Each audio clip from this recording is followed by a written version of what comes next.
But then there will be a day where you're like following a food stylist as they like create sci-fi food, and you're just like, this is ridiculous. What am I doing, and what are we all doing? But this is very cool, and also like, getting to be in production meetings and just getting to see like how different directors work, and and how the crews interact, and how things are lit. Like and because I'm not present in doing that, like I don't have the stress of actually putting the light up, and my job is to watch and then film what I find interesting. It's like such an incredible kind of thing to just really take in exactly how a film set works.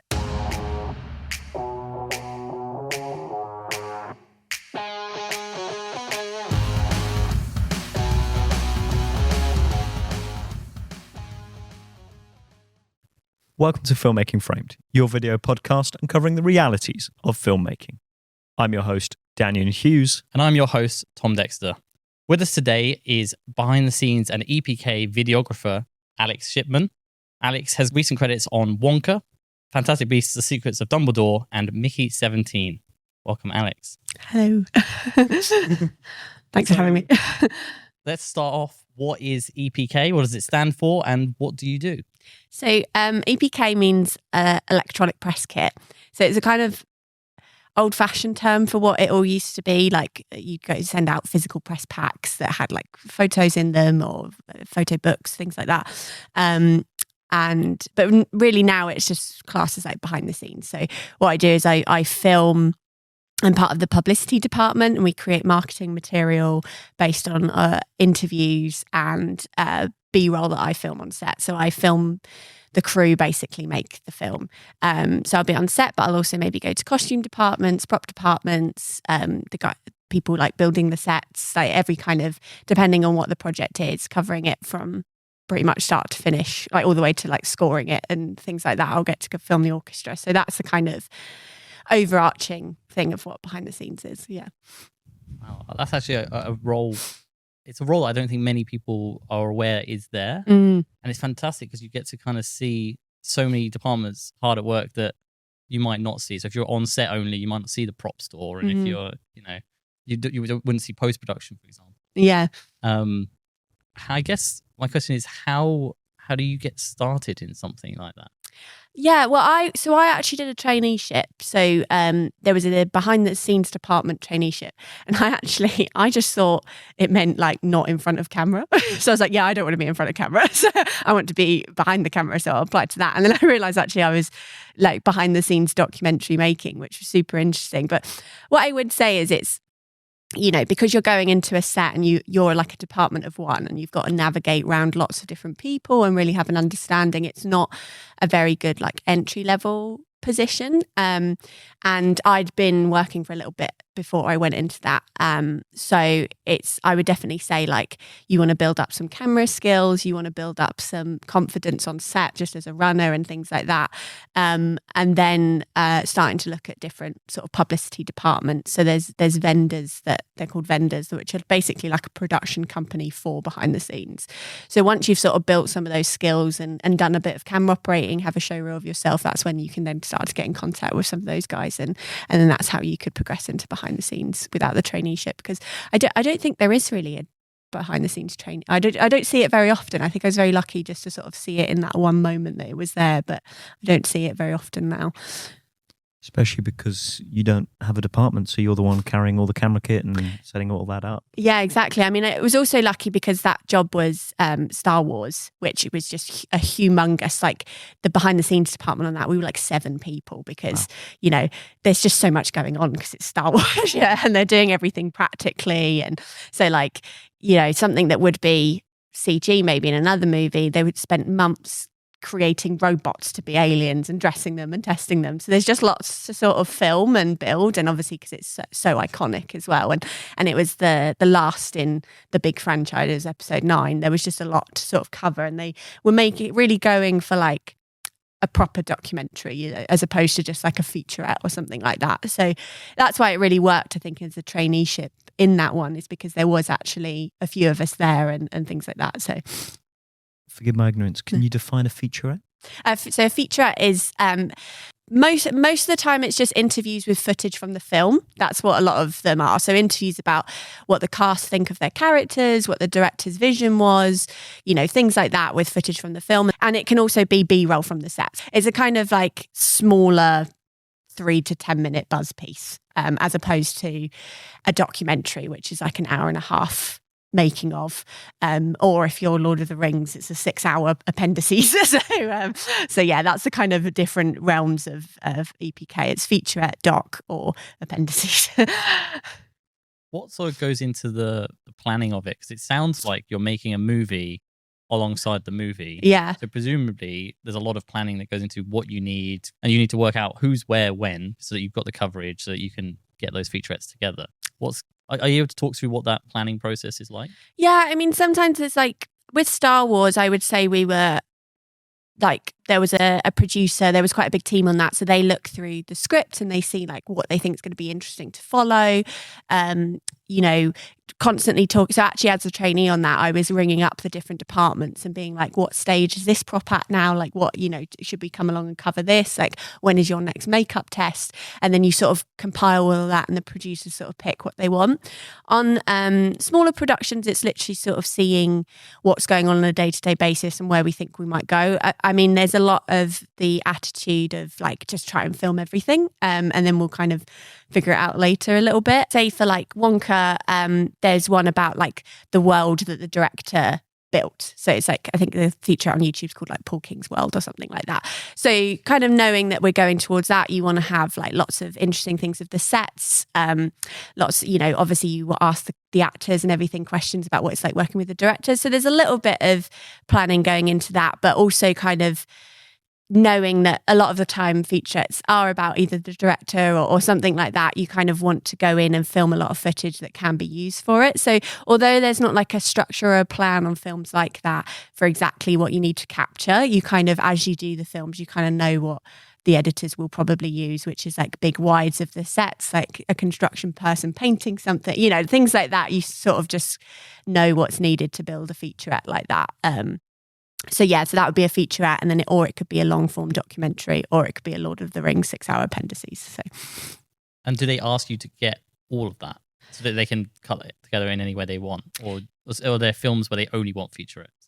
Yeah, I mean, most of the time you'll always be told beforehand actually if they want like an hour and a half thing, because that is a whole different ball game, because you just need like quadruple the amount of footage in order to sort of make that work. So for the most part, you go into films knowing it's going to be a short featurette, and then you've got to have footage for that. But even then, it's very much mentality of just shoot everything, shoot anything that's interesting, follow anything that wants to be followed, as in like, some departments don't want to be filmed all the time, and that's fair enough, because at the end of the day, like, I completely understand that while you're just doing your job, you don't want a camera in your face all the time. So but then there are some departments that are super up for like constantly being filmed and things, and you find that's also how a featurette could be made, if there's a department that's quite open to you being there all the time and things like that.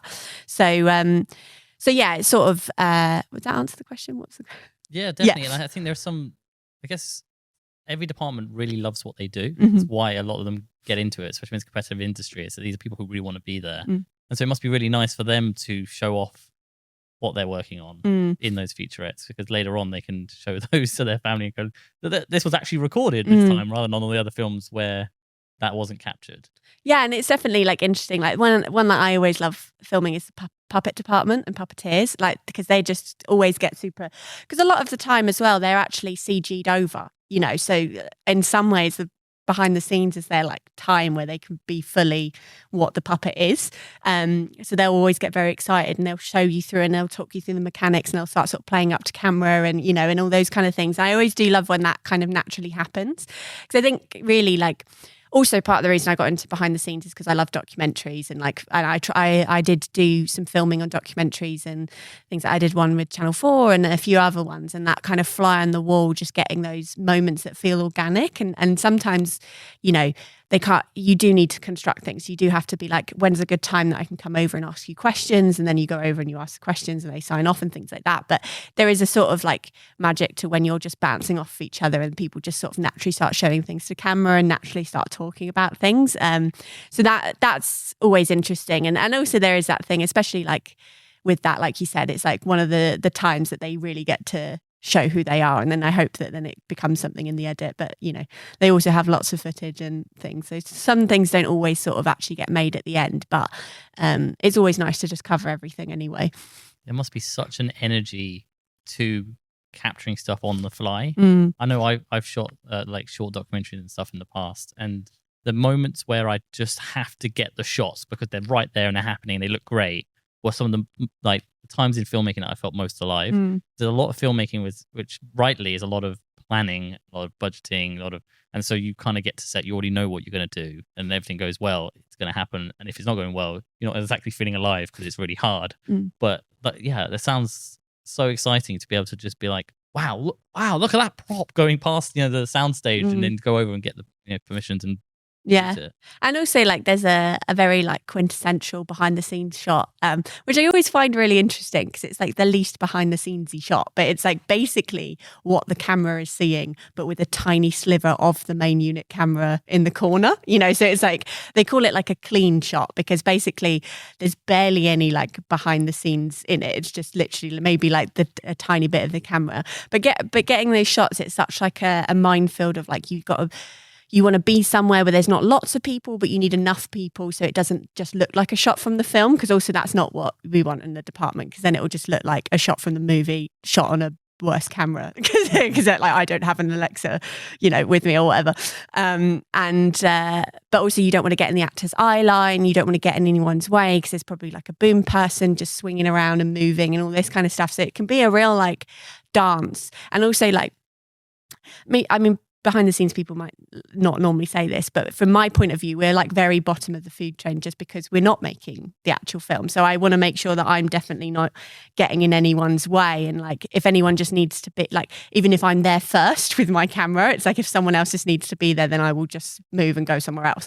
So, but then after all of that, and then it all happens and you do get that like dramatic shot of like the actor turning around and then the main unit camera like slides in and and all that kind of stuff. I'm like, oh, okay, cool, it all worked out. And then if you get it in one take as well, even you then get out of the way, and I think the crew respect that you're not like holding the space either, because I think that's all a balance as well. As like I said, crew don't want to be filmed all the time, they don't want a camera in their face all the time, so you do have to be really on it to like get your coverage and then leave to give people breathing room, or at least that's how I feel when I'm doing the job. But then again, depending on the job, again, like Star Wars, it was like we were there all the time, like ready, and people and crew understand that, because I think everyone on that film just knows it's iconic and it all needs to be covered. So it's every job is very different, and it's always a bit of a balancing act. Yeah, I was going to ask, do you need permission to go on to the main, for the main shoot? You have to get permission beforehand to go on stage or in the scene? Not necessarily. I mean, it depends. Different actors want different things from behind the scenes, so that's always a part of it. Normally, out of courtesy, like when I start a job, I just go up to the first AD and just be like, "I'm here," because I've had lots of like ADs come up and be like right behind me and be like, what is this little camera in the corner? I'm like, you can just ask me, I'm behind the scene. But it's because again, people, I think that's a common misconception, is that some people sort of liken it almost to paparazzi, like we're there to like catch people out and stuff, and I'm like, no, I was like, we're just making a documentary and I want to show everyone in the best light. And I think until people like have that and they see that I'm friendly and I'm just like, I enjoy what I do, and I don't know, I mean, maybe they've dealt with people that are a little bit more like that or something, and then it sort of all lightens up. But that's why you should get those like introductions out the way quickly, because I have had it as well where I'm just like, interesting things start happening and then I start filming, but I've not really like introduced myself properly to everyone, and everyone just gets a bit like, who's this? It ruins the shot for you anyway. Yeah, exactly. And I'm like, oh, okay, maybe it wasn't worth it. But so yeah, it's that's sort of like part of it. But most of the time it's all like, where before I'm even on the project, most of that like permissions thing and what it is, it's all signed off by production higher up before I kind of go on set. But there is always a balancing act, like I said, of like, I like to sort of say try and read the room as best as possible, like that energy in the room of like whether and especially if I'm on a job like as an embedded shooter, which means I'm literally there every day for the entire shoot, like just filming every day, you get a real sense of the vibe, and knowing you're there every day, you can film less some days than other days, because you're like, okay, I feel like the energy's not good here, everyone's stressed, like maybe the shoot's not going very well, I know I'm here tomorrow and they're on the same scene, so maybe I'll just like draw back and I'll go and like film the costume department, or or something else. So it's a little bit of that as well. But yeah, it's all a bit of a balancing act. Yeah, that's a really interesting point. In like locations when you're scheduling with first, you have these little scenes that like 1/8 of the page establish show that could potentially be anywhere, and basically you'll leave them unfound potentially so that you can kind of slot them in as things change. And that makes sense, that having those offset departments that you can go to them when you're like, okay, the energy on set, this isn't going to come across the best. Because if you did all of that, obviously the costumes change through the film, and there's puppetry and there are various, but going through all those offset departments right at the start, you'd lose that flexibility. And it's where it makes it kind of hard as well. Like that's where being an embedded shooter is great, because it's consistent work and I know my schedule. I mean, it takes over your life and it can be a really intense, like 4 months or something, compared to where maybe I'm just scheduled to be there every now and then it's like, you might have it that's the only day that I'm there doing behind the scenes with a particular actor, so no matter what the mood is on set, I have to capture something that day. So then it becomes like another thing of just being like, maybe I don't know if other behind the scenes people do that, but if I see like an argument or I see something, I'll like make a big song and dance about putting my camera down, so like everyone knows that like, right, the camera's gone this way, like, I'm not filming anything. So yeah, I try and do things like that, or like I try and make eye contact with people, and then because you don't want to be in a position where people are shouting at you to go away, which can happen. So I try and, if I see things, I try and make eye contact, and then normally people are just like, and then I go. So yeah, it's sort of getting those kind of ways of dealing with that when you're not embedded and you're like, right, I just have to get something today, so we need to figure something out. Yeah. Do you get much chance to review the footage each day that you're recording, so you know what you've covered and what you might need to still get? Yeah. So I do like shoot reports at the end of the day, and I DIT like back up my cards onto the hard drive. So normally as they're backing up, I'll look through things and just check everything's all right, because it's all run and gun. And most of the time I don't have an assistant, and like, it was also, I've been on jobs where like the shooters have run around doing things and then like accidentally filmed interviews in slow motion and and things like that. And so it's like I like to go through and check, so then if anything is wrong, like we have time to then redo it and things like that. So yeah, I do that, and occasionally I do selects that I send back to like producers and things. And for anyone in the audience who doesn't know the term DIT, so digital imaging technician, I mean, it's not DIT. It just basically means backing up cards. I mean, I think if a DIT heard me call myself a DIT, it'd be like, or they would be like, no. But yeah, it's basically just like an abbreviation for backing up cards. But there's a whole department on film sets and TV shows that's responsible for that. Yeah. And then like digital imaging, they might also do a little bit of grading on set and things like that. So the actual role in a big film is much more than backing up cards. But for EPK, it's just backing up cards. I saw you had DIT on your IMDb. Yes, yeah. So that was one of the roles that I did start off in. So I did it on really like independent feature films, and I also worked for a production company that did a lot with the JML teleshopping.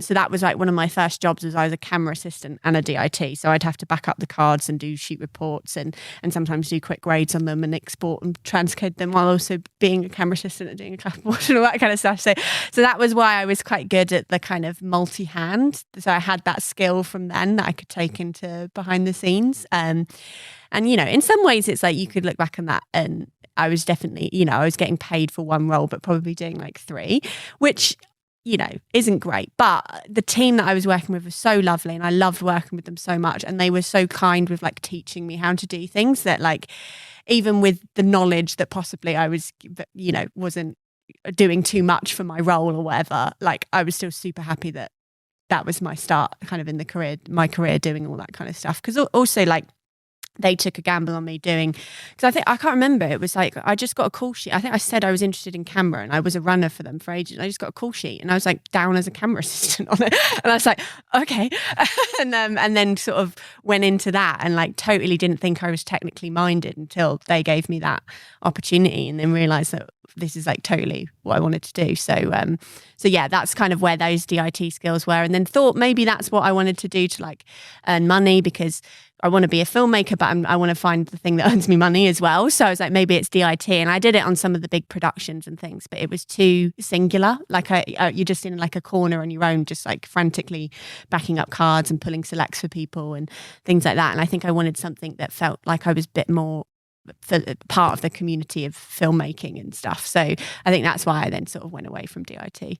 It's quite fascinating actually in this industry that you do range in roles from small, maybe it's a music video or commercial or a short or whatever, and you kind of are doing multiple roles all the way up to, I don't know, a really high-funded, high-end TV show that's got so much money that you kind of only have to do one thing in the day.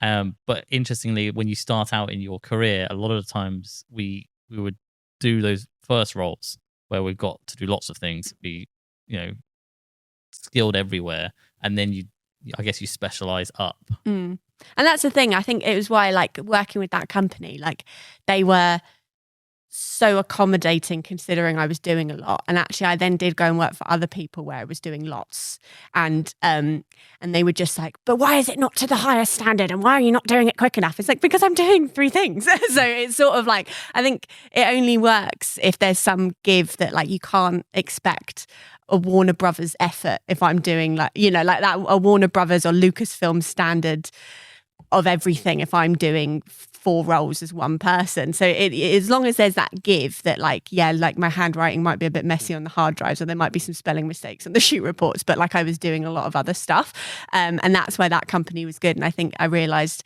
that was why I was like, after I didn't, that company ended up going away, and I started trying to do that for other people, and they weren't as lenient. I was like, okay, right, I have to start specializing now in one thing. I can't go on to jobs unless they're nice to me and doing 4 roles. So for EPK, you sort of alluded to at the start that for the traineeship, you obviously worked for a group of people, and you alluded to the fact that there's a company that gets hired on. So is that always the case? Is every EPK team a separate company that's hired to do that whole thing, or do you ever get hired on just direct as a freelancer? Yeah, so it depends. So like, sometimes the actual studio is the vendor, so they're like in charge of it, or sometimes the studio hires a vendor, but I'm always freelance, so I'm always either hired by the vendor or directly by the studio. So that's sort of always how it works, as far as I'm aware, as far as I've kind of interacted with. Yeah. I hadn't realised before you spoke about the long ones with Lord of the Rings, but I know so many people in the industry who were inspired to join because they saw the Lord of the Rings behind the scenes, including Tom himself. Huge Lord of the Rings. Yeah, I love the Lord. I think I've watched the appendices more than I've watched the actual Lord of the Rings. And it just must feel amazing that you're working something that can bring filmmaking to people in a way that the movie itself doesn't. Well, I think that's always it. And I always try and be, the job can get stressful sometimes, but then there will be a day where you're like following a food stylist as they like create sci-fi food, and you're just like, this is ridiculous. What am I doing, and what are we all doing? But this is very cool, and also like, getting to be in production meetings and just getting to see like how different directors work, and and how the crews interact, and how things are lit. Like and because I'm not present in doing that, like I don't have the stress of actually putting the light up, and my job is to watch and then film what I find interesting. It's like such an incredible kind of thing to just really take in exactly how a film set works. And and I'd been working in it for a little while beforehand, and even as a runner, like you'd think, but I think I took the role of runner so seriously. I was like, I must have the teas and coffees ready. It's like I didn't even then get to really take in what it is. So and, focused on that. Yeah, exactly. Where like now I get to sort of like, it's my job to take it in and kind think about the ways to shoot it and things. So it is pretty incredible. And the appendices, I would love to make, like, I think they had something so special in New Zealand because they were just building a film industry. There was just like, so much enthusiasm. I don't think you'll ever be able to replicate that, but it would be very cool to like it's work also a on 3-year job. Yeah, did them all back to back. So yeah, you'd be embedded for 3 years. Yeah, which is crazy. I do wonder if it was the same shooter for the whole 3 years. There must have been other people that sort of jumped in and stuff. But yeah, that would have been a crazy one. It's amazing because it's like people always say, "I wish I was a fly on the wall in that room or whatever it is." And in a way, you are in full respect, but you are because you're there and you're capturing things and seeing things. And well, that's definitely because there's a brand of EPK like shooter where you can sort of go in and I liken it to like Austin Powers, like you're like, hey, you're sort of going in like high five, and everyone sort of knows your presence and stuff. But I think because I'm more, my kind of heart's in documentary and like you said, fly on the wall, I am very much more of a like quiet presence. You can't be too quiet because then people think that you're sneaking up on them, and that's like a balance. But like I'm very much just like to see how things happen, and then occasionally pop my camera up and film them and things like that. So, and I just think everything feels more organic, and I feel like people are more relaxed sometimes with that. So yeah, I'm definitely more the fly on the wall. You get that candid viewpoint of exactly what is happening on a set. It's not staged. Yeah, and I guess that translates for an audience. It looks real. Yeah, it is. Yeah, definitely. You're not sat on a roof somewhere with a really long lens. Yeah, although I have had to do that. I'm like, right, it can't be out of eye lines anywhere, so I'm going to go really far away. It's like nature photography. I wonder if for someone who does, as you say, it's not an entry level, but someone who eventually transitions in, what are the skill sets that, well, I guess not skill sets, personality traits maybe, of someone who's really good at EPK? Yeah. I mean, I think definitely, at least skill set, you have to be able to juggle because you're doing your own sound. You don't have a camera assistant, you're doing your own camera. And then sometimes when it comes to lighting, it's like, to interviews, you're doing lighting and sometimes you're doing sound if it's last minute. Like you do have to be able to do lots of things. So I guess being able to do that and know exactly because some people think that because I'm able to do lots of things, it's like, what is the point of having a separate sound recordist and all that kind of stuff? And there's a huge point because it's all of them are very hard jobs. So part of the skill is knowing what the bare minimum is I can do in each job in order for me to make it work as one person. So yeah, there's definitely that. I would say it's like a lot of things. You have to be personable. You have to be for me, I think the skill that I've found is just really reading a room, really feeling like I'm looking around and thinking oh, how's everyone doing without going up and being like, how are you doing? Because I think if I was asking that every morning, people would start to suss out. It's like, oh, if I say I'm doing good, she's going to put a camera in my face. So I was trying to find a way of sort of balancing with that. So yeah, I would say a really good personality trait is just being able to sort of read a room and sort of take in what's happening. And a skill definitely is just because I was a runner for a while and things really knowing how each department interacts with each other and when you need to ask for something, which department to go to and things like that. That's a very helpful skill, I would say, as well. Could you give some examples of those? Yeah. So what was it? So part of it as well is I can get a microphone radio feed for lav mics and lapel mics into my camera, so knowing that I need to go to the sound recordist and maybe don't go directly to the sound recordist because they might be busy, so ask an assistant first who will then ask the sound recordist, and at some point that it will get sorted as well, knowing that grips don't like people standing in their eye line when they're trying to operate and things like that. So sort of being spatially aware when I'm getting in position that I'm not standing where a grip might, if they're holding onto a big crane, that I'm not in their eye line and I'm also not swinging, because people, you can ask, but if you're embedded and I'm there every day, they don't want you asking every day. So it's sort of starting to look at sort of knowing when they're set up and knowing when they've done the blocking and all that kind of stuff. So then I know where to place myself rather than constantly going so where can I go then? Because there are people that do that, and that's a way as well. Because sometimes that is good because it starts to build a relationship and a chat with the grips every day, which is good. But I kind of just like to sort of figure out where I want to go and do it in that way. So I guess there are a couple of examples of sort of knowing the mechanics of what happens on a set so you can navigate where you're going to put your camera to get behind the scenes. When would you start as an EPK? Is your day one the day one of the shoots, or do you have a bit of prep time? Yeah, I mean, depending on the shoot. I think if they're going for like a long form documentary, we're normally there a little bit before, like filming some of the sets get built, maybe doing like pre-interviews with the director about like, how do you feel going into this and all that kind of stuff. And then all the way through to like the end. So, you know, there was like a film where I filmed like a volume capture day and then went in and filmed the scoring of the actual film and things like that. But for the most part, you just start around about the time.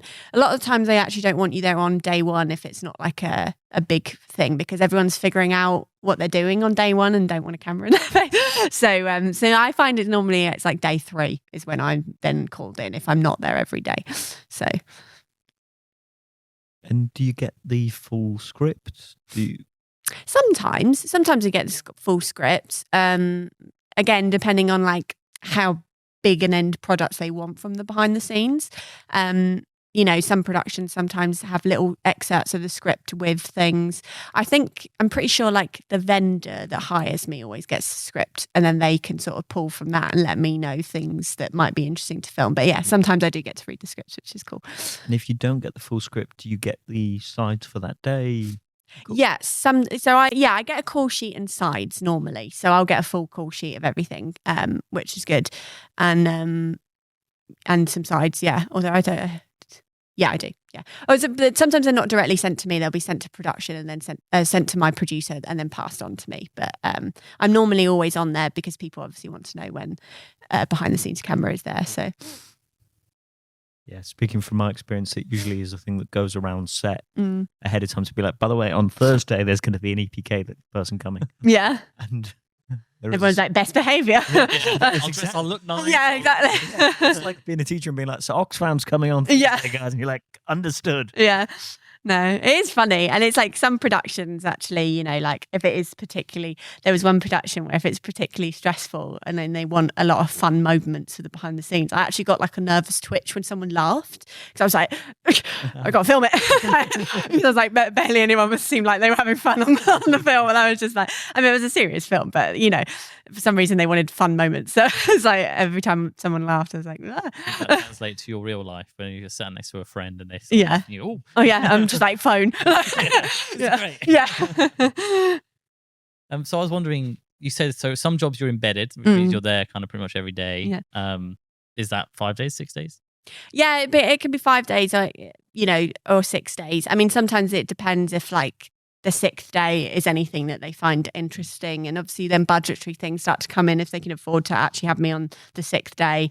But yeah, I mean, I've been there where I've literally been like 6 days a week. For like, there was one job that was almost 9 months long, and then towards the end it was almost 6-day weeks at the end. So yeah. Because a lot of departments work weekends as well, because they'll take their day off in the week, maybe if they're like a prop maker or something. Yeah. You know. Yeah, there's that, but also that particular production was just a little bit behind. So it was actually the shooting was 6-day weeks as well. Wow. So yeah. My question was going to be, so on jobs where you're not embedded and you're doing featurettes, are you able as an EPK to balance multiple jobs? Yeah, I mean, it gets tricky because, you know, like, because I'm probably there for that specific day because it's a stunt or because it's like something they really want covered, and then film schedules change. So then that day will change. So that's where it does become a little bit trickier. But I was, you know, you are able to balance it. And if you've got a good rapport with your vendor and your publicist, you can normally figure something out. So yeah, you are able to balance kind of other jobs. I'm kind of lucky now where I've bought houseboats, so my living expenses are lower. So I actually try to not juggle as much, and then just have some free time to like do what I want and things. I think, you know, I've given so much of myself to film now, and like doing the 6-day weeks and the long contracts, I'm trying to find a balance of like not working as much, which is, you know, a real privilege to be in that that place. Also the sacrifice of living on a boat. And it's not a sacrifice, but it's a definite different living experience than living on land.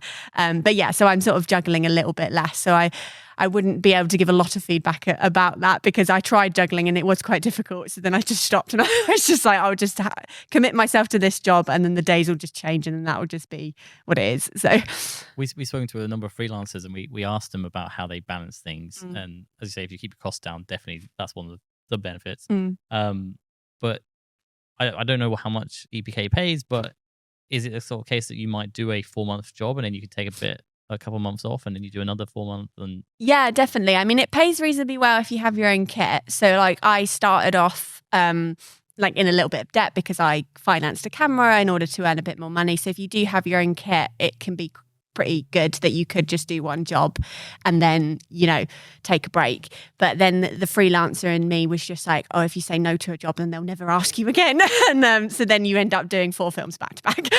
And then I think that was when I was like, okay, I need to figure out a mental way of being able to say no. And so that was a struggle. And also it was because, you know, again, you have that thing that you work so hard to get to a position where people are asking you and like you've got almost like your choice of job. It's hard to then just say no to all of them because you want a break, which sounds silly because it's like, you know, you should be able to have a break. And then in that way, and, you know, because they're long jobs as well, you kind of almost are like on a PAYE contract, but without any of the benefits of sick pay or holiday pay because you are freelance and you're just working back to back.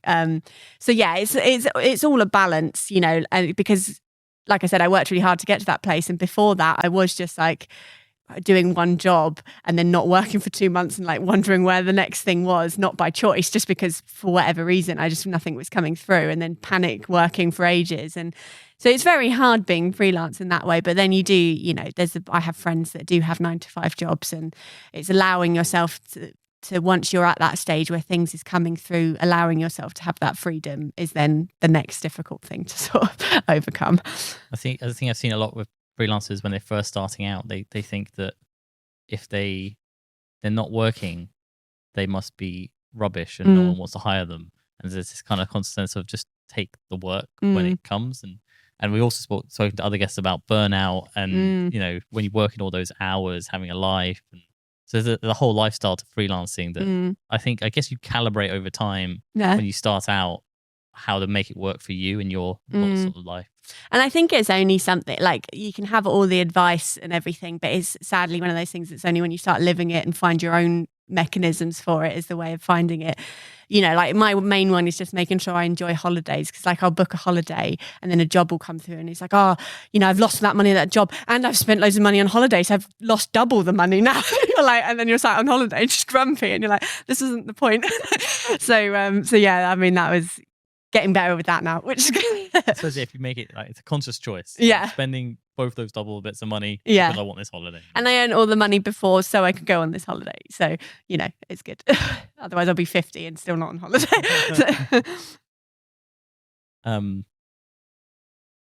What is the best piece of advice you've ever gotten? Oh, best piece of advice I've ever gotten. I think like one bit that, you know, I've always thought of is like, just don't, I can't remember who said it, but they said, just don't ever forget why you started in the industry. Because crewing is amazing. And like being in the circus of a big movie is incredible. And I feel very privileged to be there.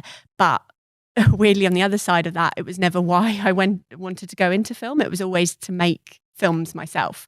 So like always remembering that each stepping stone was a stepping stone to that, until I fully feel like I don't want to make films and I'm very much enjoying where I am, then I would let go of that. But even when I'm on these amazing sets and doing all that, I just remember I got into this because I was making horror movies when I was 9, you know, like, and that's still what I'd like to do. So I think that is something, because you do lose yourself in the circus of it and how amazing it all is and things like that. But, you know, I never get as much enjoyment from what I'm doing in EPK as I am when I make something. So it's about just reminding yourself of that even though that doesn't make me money and it's hard, that's also hard work. That is why I wanted to start. So I was supposed to say in the intro, you are a director in your own right and you've done your own shorts and You have a Kickstarter project on the go at the moment, which we'll touch on a bit later.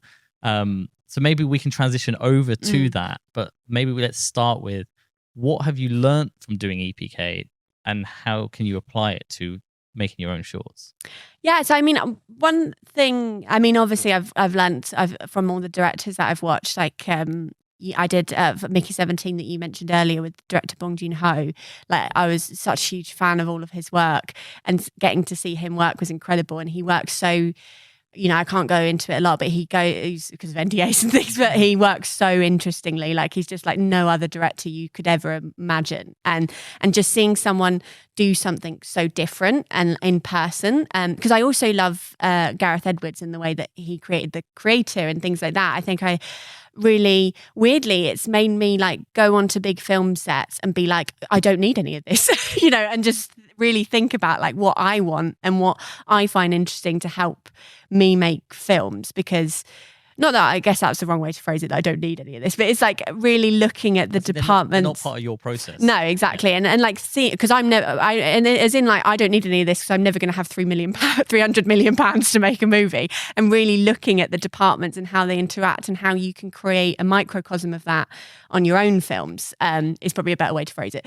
And so that was definitely something that I've learned about, and seeing like the way that technology has changed and how cameras are, like getting to work with, I've got a Sony FX9, so that's what I shoot with, and just really getting to shoot every day with that, and like really seeing how I can push the capabilities of that camera for my work and things like that. That's definitely a big sort of takeaway that I've had from doing the EPK work. And also, I think the biggest thing is just feeling like completely at home on a set. And I think that's the biggest thing that actually crewing can give you. Because I have fantastic friends that worked in bars and made short films on the side, and you know, have now won like BAFTAs and all that kind of stuff. Because, you know, working in a bar gives you time to make films. But I think the thing that I've mostly taken from crewing is just, I just feel like so at home on a set with a camera on my shoulder. It's like, it's just second nature to me. And I feel like that's why when I go into my own projects, like I just feel really comfortable when I'm shooting them. And I just think when I was just making, I mean, obviously I was a lot younger, so there was that as well. But when I was making films on my own, of my own at the beginning, and hadn't really had any set experience, just the whole situation just felt really alien and strange, and like how I have to interact with people and stuff, where now it's just like second nature. So I think that's not even just EPK, but just anyone, I think, that crews on sets, it just gives you that familiarity and that comfortable feeling when you take it onto your own projects. It's one less thing to be stressing about. Yeah. You're not sitting there going, oh, what am I supposed to do there? When am I supposed to do that? You can just be like, okay, I'm here. I'm comfortable. Let me focus on the thing I'm trying to learn. Maybe it's the camera. Maybe it's, you know, the sound or whatever it is. You focus more on that skill set, and not all of the sort of peripheral noise. Yeah, exactly. No, it's a good skill to have. So you said you started, or you really started making horror films and stuff when you're 9. Yeah. You know, I think a lot of people like start making films, end up in this industry, start making films quite young. Was that the first time you realized you wanted to make your own films and work in film? No, weirdly, because I was like, filmmaking just wasn't like I feel like it's so present now. Like I was in the cinema the other day, and there were like 3 adverts about getting jobs in films, and like when I was growing up, there was just, it wasn't a thing. I mean, in my mind, it was like theatre, but like in a tiny box. Like all those people were in the box, and it's like it didn't even cross my brain that there was like people behind that filming it. So I just think me making films when I was younger was just because it was fun, and it wasn't ever like, oh, this is a career, you know. It was just, you know, I had one friend, Ellie, who you know, helped me get into film because she was the only friend that would put up with me making her like crawl in the mud like from a monster or something. So yeah, like for ages, and actually because of that, because I had this sort of strange connection to that it was theatre, I was like, oh, I'll be an actor then, because that's how you get into it. So I like tried being an actor, and I went to loads of acting classes and did like performing arts and all this kind of stuff. And then it came to actually like performing in front of people, and I was like, this is horrible, I don't want to do it. I was like, if this is what it's like, I don't want it. But then that's when I realised, when you do then see that and actually start seeing behind the scenes and things like that, you're like, wow, there's like a whole team of people. It's not, the actors don't just like appear on my telly, like there's a whole team behind it. And then, yeah, I just did some Googling actually. I think, yeah, again, it wasn't even for film. I think I was just, so I actually left school when I was 16 and I did my A-levels from home. And I just wanted to like join a youth club. I just wanted to be around other young people because I was working in a bakery full of adults.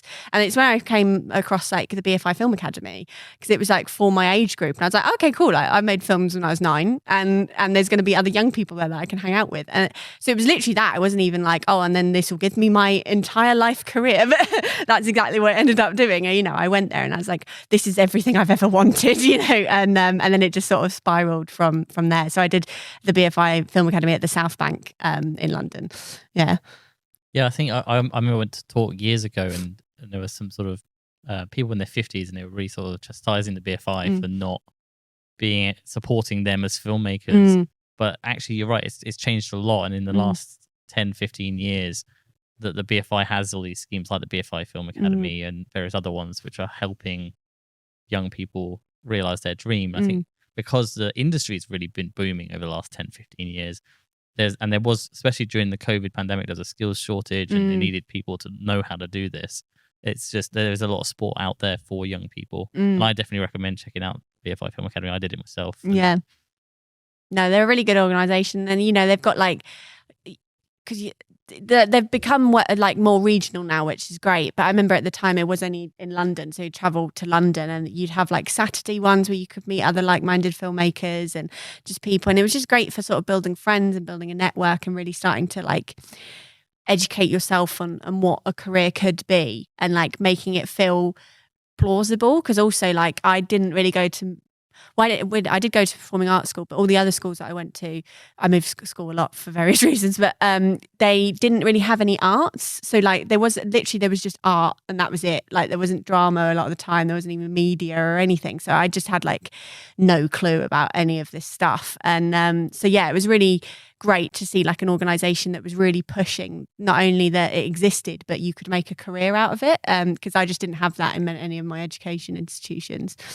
Yeah, and I recommend the BFI Future Film Festival as well, which is a good one for young people who are looking to make their own films or just network with other filmmakers. Yeah, exactly. That's amazing that you did the Film Academy because you wanted to be with other young people, and obviously they then love film as well. Yeah. So they're there. Yeah. So you kind of have that shared bond over that. Yeah, exactly. And I remember at the time I hadn't really, like I said, I was working with a load of adults. I hadn't been with young people in a while, so it was like being there again. And it was like, yeah, it was very cool. I mean, I think, you know, because of that, I was just like, once I'm in here, I was like, I'm going to make friends with everyone. I'm going to get every job. You know, it was like that thing of like, it just sort of lit something in me, which I think if you would have asked any of my teachers in school, I was not a dedicated student, but weirdly when I got there I was like, this is it, I'm dedicating everything to this. So when you love something, it's so much easier to just apply yourself. Yeah, exactly. Yeah.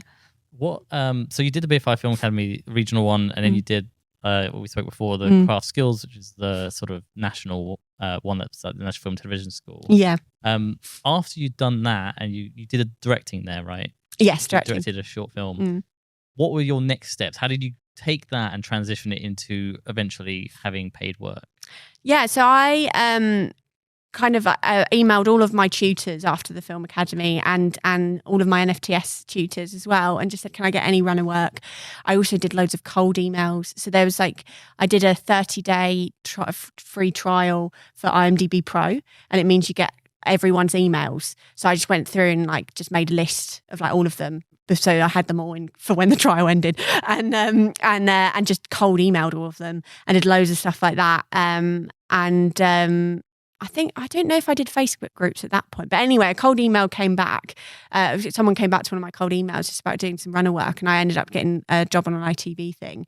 And I just remember thinking, okay, right, I've just got to, I mean, I've probably annoyed everyone quite a bit, but I was like, only work experience, so technically they didn't want me to do a lot, but I was like, no, I'm doing everything. And now looking back on it, actually, I was like, knowing that the camera trainee normally makes the camera department's teas and the sound department trainee makes the sound department's teas, I just made everyone's teas. I was just like, anyone needs a tea. And really I should have been prioritizing the actors, but luckily it was a show where the actors were like super lovely and very chill, so I would just make everyone's teas and would go round. And it was just like, you know, I think I would also like go, I did this, I don't recommend this, but when it's in radios, when you want to do like a direct note, there'll be like, Alex switch to channel 2 because it's like a vacant channel.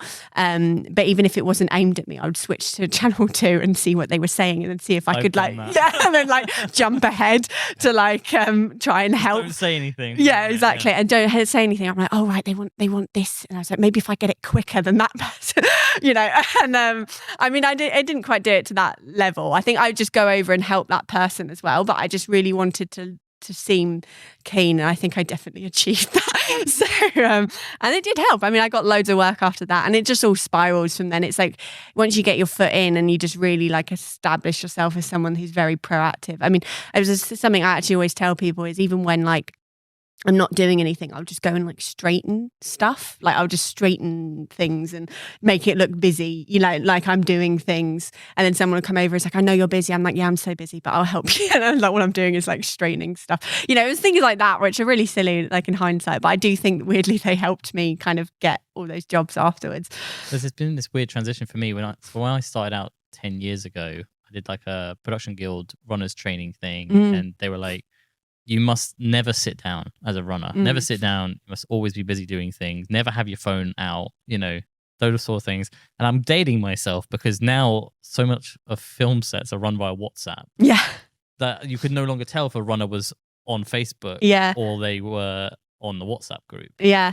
So it's a weird transition because I still kind of have that mentality I had 10 years ago, which is I'm always standing and switched on. And I really feel uncomfortable if I'm just told, just chill. Yeah. Like, no, I can't chill. There's got to be something to do. Yeah. So I suppose I don't know what the lesson is there, but I guess if you come onto sets now and you're much younger than I am, still try and maintain that element of looking busy, even if you are allowed to sit down and now look at your phone and whatever. And I also think it's really hard on like really big, like if you are able to get a job on a really big film off the bat, like as a set PA or a runner or something, like you could just be in charge of doing the red bell, which is basically where someone flicks a button when they're recording and a red bell goes on, and you flick it off when they've cut. So everyone knows not to come in the soundstage. And it's like, how do you look busy and keen whilst doing that? So weirdly, I think because it was much smaller sets, it was like soap operas and TV, small scale TV, there was actually more for me to do to look busy. And I do think, like weirdly,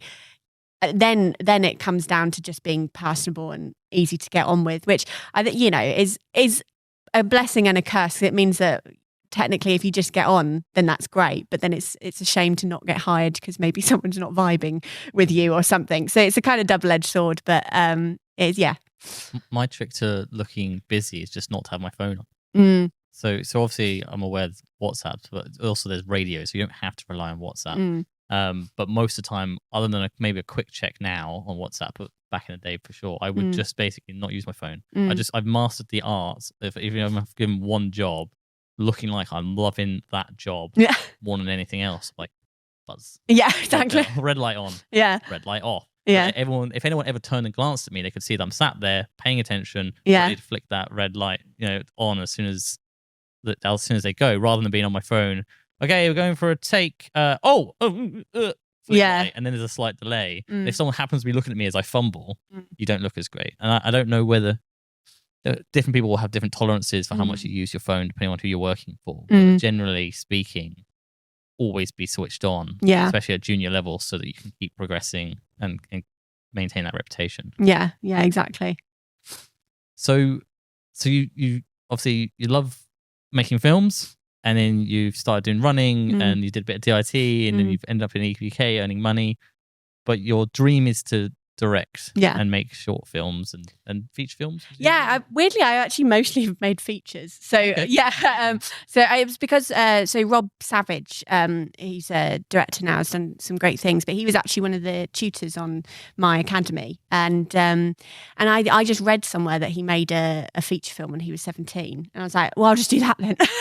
and I made my mum, I'm lucky I have very cool parents, and my mum's a boxer, so I had her as my subject for a feature documentary, so I did that, and then making another feature.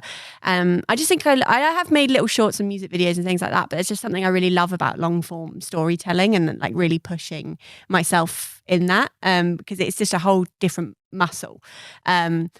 And also a lot easier in maybe people won't agree, but a lot easier in documentary than fiction to like make something long form, because like you said, you're sort of following something as it's happening and you're figuring that out, where like writing down a feature script and the nuances and getting finding the story of a documentary more so than you are creating it from scratch. Exactly. So I feel like that's a lot difficult with fiction to do a feature. But yeah, so I did one about my mum, and then now one about my dad, and he did a like pirate punk channel in the early 2000s.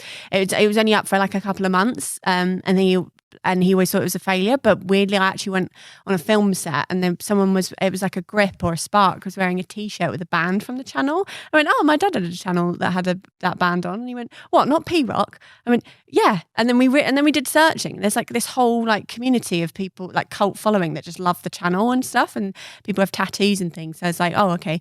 So then I was like, oh, I'll make a doc about that. So that's now the feature doc that we're making at the moment. So that's amazing. So is that what your Kickstarter's for? Yeah, so that's the Kickstarter's for. It's for the punk documentary.